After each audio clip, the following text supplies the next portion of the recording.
I have my friends here, David Earl Green and his wife, Nicole. Yes. Okay, and so Nicole was sharing how David and her met, and some of the things that she shared with me, I just wanted to share with you. And so, can we just rewind? And you weren't looking for David, but you were at a place in your life where you felt or you knew you were ready for a husband. Tell us about it. Well, it kind of started with me praying about it, praying for a husband. Amen. Okay, so then the prayers for the husband stopped because it said, pray for what you want, right? Well, I want him to be compassionate and loving, and oh shoots, did I forget something? And then the husband didn't come. So that's when the prayers kind of stopped a little bit, and I just started praying for my mother, praying for my sister, my brother. Then I said, you know what, Lord? I apologize because I feel like I'm starting to lose my faith in the fact that you're going to send me the man I've been asking you for. So the prayer changed. Okay. The prayer went from, okay, I hope he's compassionate and loving and giving, to, you know what, Lord? You know the desires of my heart. And you know what you want for me. Okay.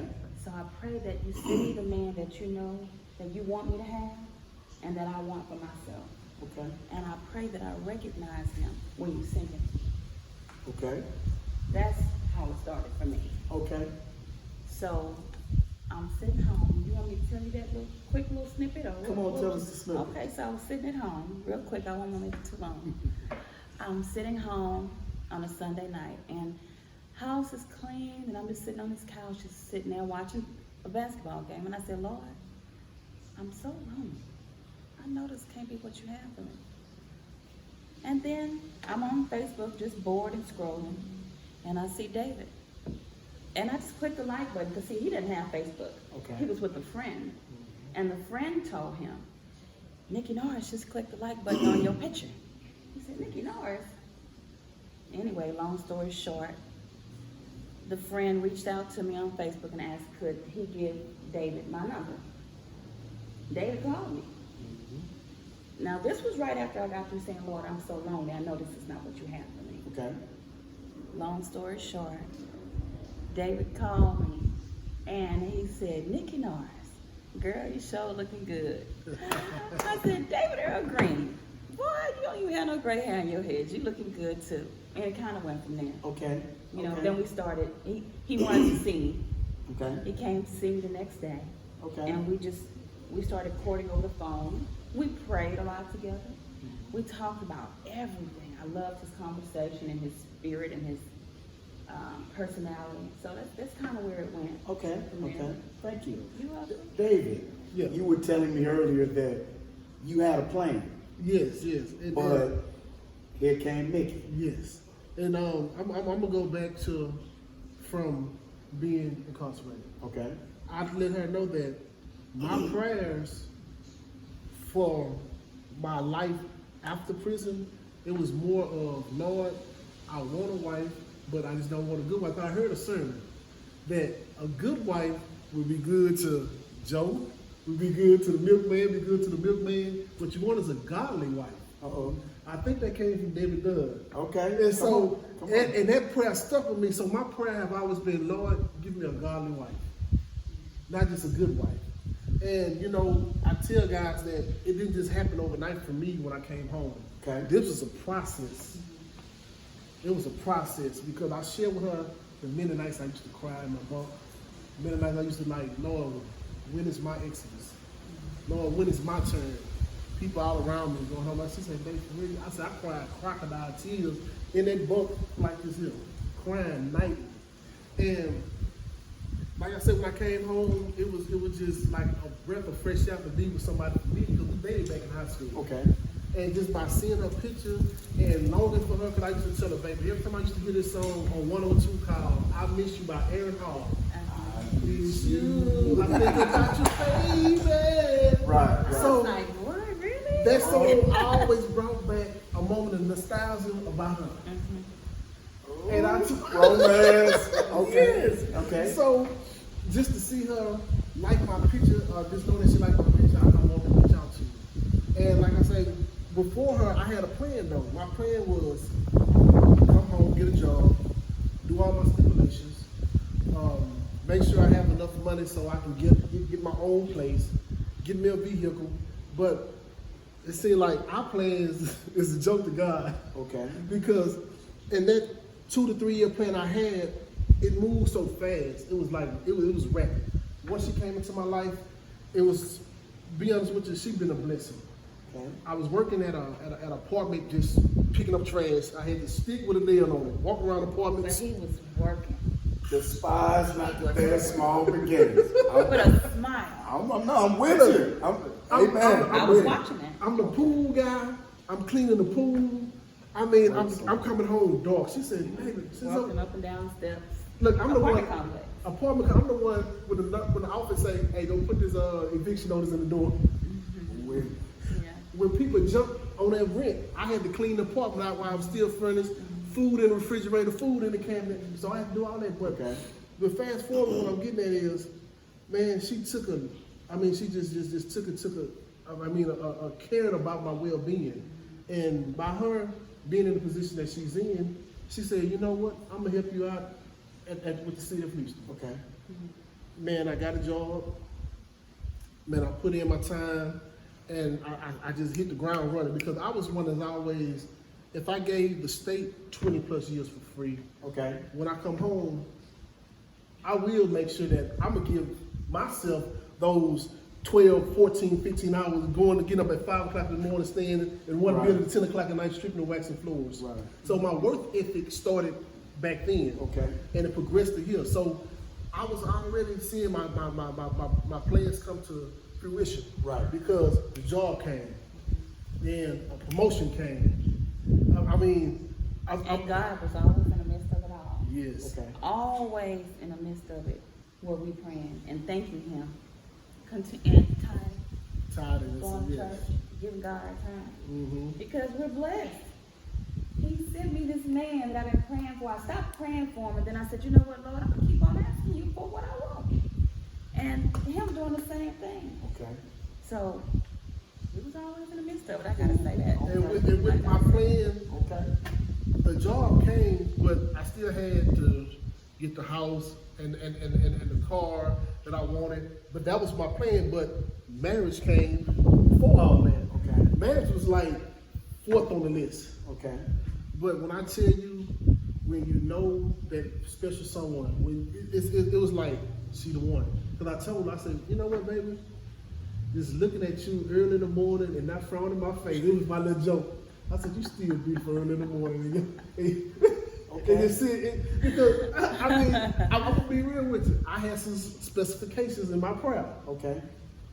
I want to be able to love her. I want to be able to be. I want to be attracted to her. I want her to be attracted to me. I want my heart to only be for her and her All only that. for me. Yeah. I mean, I want her to love me as I am, to Right. accept me, and I will accept her. And that was my specifics about my wife, Okay. because I didn't just, like I said, I didn't just want to settle. Just to say, man, I'm out here, man, I sure wouldn't mind having a woman, just to have a woman, in Okay. other words. It Okay. wasn't about just having a woman. It's about having a soulmate, somebody I can grow and deal with. Okay. On that note, let me ask you each this question. Before David came, while you were waiting, can you just share something that helped you while you waited? And then I'm going to ask you, in your short wait, what helped you from running the streets, sleeping around? What kept you? That's a great question. The reason that I ask that, so many times, a lot of single people, we all wait. We all wait, but do we wait well?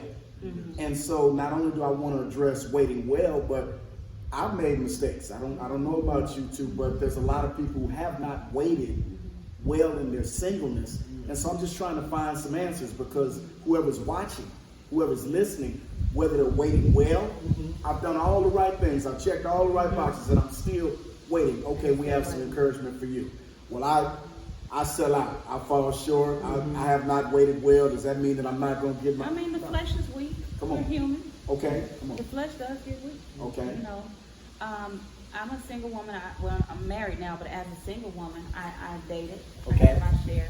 You know, I didn't necessarily date down, Okay. but I didn't necessarily date up too high either. You know, Okay. and what I'll say is with that, you have to know your worth. You can't be with a man just to say you have a man, just because you're lonely and maybe you want to have a warm body. Okay. Because if you do that, you blocking your blessing that God has coming for you. You can't be laying up with this one and hoping for this one. Okay. You with this man, right? And you know he's not the one. Okay. But oh well, you know, having a little piece of man is better than having no man at all. So I'm gonna take what I can get and work with it. That song is not true. Don't do it. Okay. If you know that this person is not the person you're supposed to be with, let it go. You'll be okay. Be strong enough to say, well, you know what, Lord, I know what I'm worth. So, you know, I dated for fun, but I think that I know that I wasn't interested in just having a baby with a man, just to have a baby with a man, or just sleeping with a man and having him at my house all the time, and he had nothing to contribute. Now, everybody's not going to be rich and wealthy, but they have to have something to contribute, whether it's his faith. Okay. It might be financial, That's good. but you gotta have something to contribute. You can't just be someone who's like a bloodsucker, a leech, and just take, and don't give. Usually, a lot of times, we see the red flags, but we choose to ignore them Okay. because of what we want, what we think we want. Okay. It's not that easy, but I'll say that maybe what has kept me from just falling short is the overall knowing my worth. You gotta Thank know you. your worth. And if you don't know it, then sit down, Oh, think about it, come on. talk to somebody about it, Okay. do some self-reflection, Okay. and you'll figure it out. No, that's good. That's good help because have to that know. self-worth, You have to have self-worth. a lot of times when we're speaking towards people, you should do this, you should do that, but you're providing an answer. Sit down, examine myself, see what my worth is. Talk to somebody, maybe let them tell me, hey, these are some good qualities about you. Okay. I'm a fan of positive self-talk. Okay. You gotta build yourself up. Okay. If you don't have anybody else around you, you know what? I am worth it. You know what? I am beautiful. You know what? God does have something for me. It may not be right when we want it. It might take a little time. Okay. But you have to know. I think once you start feeling it and knowing it, then it starts to come. Okay. That's what I think. Okay. Well, mine is very candid as far as my weight, because my weight came out of self-preservation. When I say self-preservation, it was like this here. I would not do 20 years incarcerated and come home to get a death sentence, mean HIV sleeping around. Okay. That wouldn't help me. Okay. Come on. Because by working in the infirmary and seeing what HIV can do, has done to people, it made me realize that just having this meaningless sex can be detrimental. And I want to live. I'm gonna be honest with you. Live and not die. I didn't want to do all this time and come home and get a death sentence. Okay. So for me, it was more of saving myself for the right person, so that I didn't screw up and make the wrong choice. Because people like, man, you waiting for marriage, man, you waiting. I said, well, I'm waiting for my wife. You know, Okay. I'm gonna be honest with you. We didn't wait for marriage, but I waited for my wife. Okay. You know, and that's what it was, because I didn't want to be the old me That's right. moving around Okay. from pillar to post. Yes. I didn't want to be that. So, like I say, that kept me and they helped me stay and wait for my wife. Okay. Was really self-preservation. I wasn't trying to do anything out there in the streets, but I know the streets. Okay. Okay. Last question. Last question. If there's one thing during this marriage that surprised you, that you had to change, adjust, or pray about for yourself to have a better relationship with one another, what would it be? Meaning, things are good. I'm not looking for a problem, but I'm saying we're human. My relationship with God, I have problems. I have to pray about that. So I know when a man and a woman come together. So something that surprised you concerning you, that you had to pray for you to be able to make this marriage all it can be. You know, for me, it would be patience. Uh-oh. I'm impatient. Okay. I can be impatient. I can sometimes make things bigger than they should be. And you have to choose your battles, because just being upset, you know, I guess sometimes we're a product of our environment. Okay. And if you're around someone, a parent maybe, that just gets upset behind everything and stays upset, and then it's no peace. It's like walking on eggshells around the home. Okay. I don't want to be that person, because I know what it feels like on the receiving end. Okay. So it's like wanting to work on, well, if this little thing he does ticks me off, it's not that big of a deal. Just let it go and keep going and smile and still have a conversation and not be mad all night long, you know? Okay. Because it really just kind of starts to drain the marriage. So I would have to say that for me, I pray for my patience, understanding. Okay. I want to have a better attitude towards things that may not go my way. Okay. You know, because, you know, I'm spoiled a lot. I'm kind of spoiled. I get my way pretty much about everything, but I also want to make sure that he gets his way. Okay. You know, so I'm not selfish. I never want to be selfish. I never want to put a strain or drain the life out of a marriage.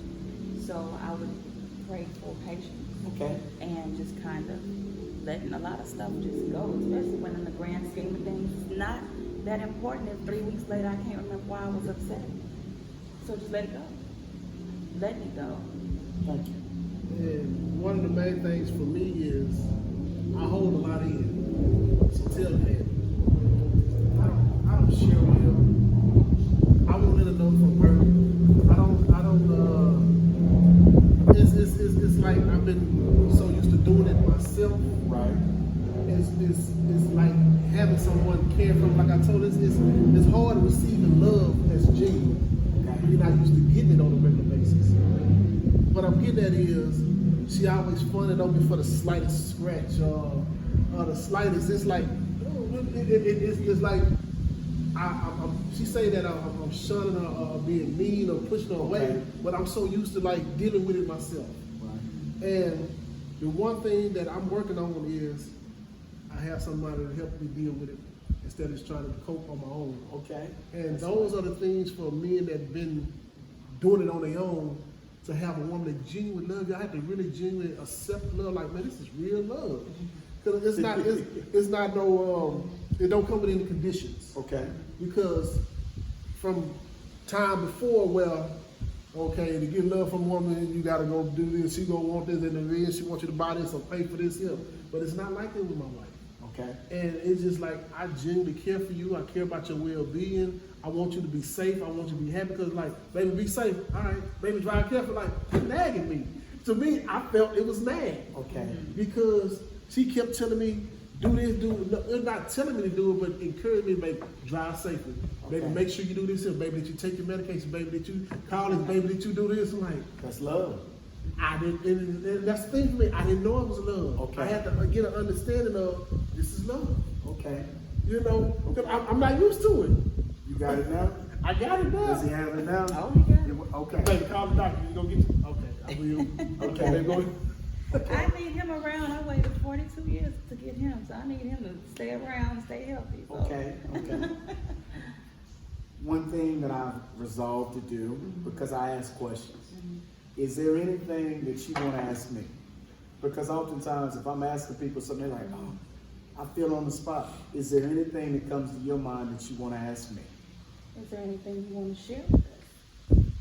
I share it's a blessing that you guys came to visit me today. I've thoroughly enjoyed it. I appreciate it. Even more, I appreciated the conversation when you were sharing earlier about not only waiting, but your marriage with David, because David and I did quite a bit of time together. I have a great degree of respect for David.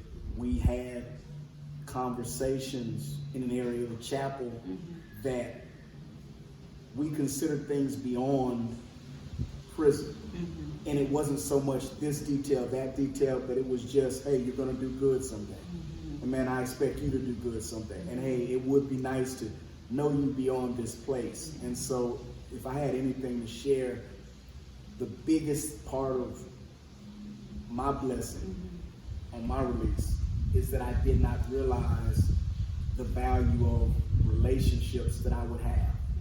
Meaning when I was serving the Lord, I wasn't serving God to make friends. I wasn't serving God to get something. I'm being obedient. But what I did not realize that I have seen that has been amazing, through that service, I have some good friends. I have some good relationships. I have some people, like he said, not necessarily women, but I have some men who call and check on me. I have some people who genuinely, it's not what you can do for me. It's not if you got everything right. It's, I'm checking on you because I care about you. And even though you might not be able in your mind to do something for me, just me knowing that you're doing well, I'm happy. And I feel that. And so I share that. I thank you guys a lot. I thank you for the interview. Bye.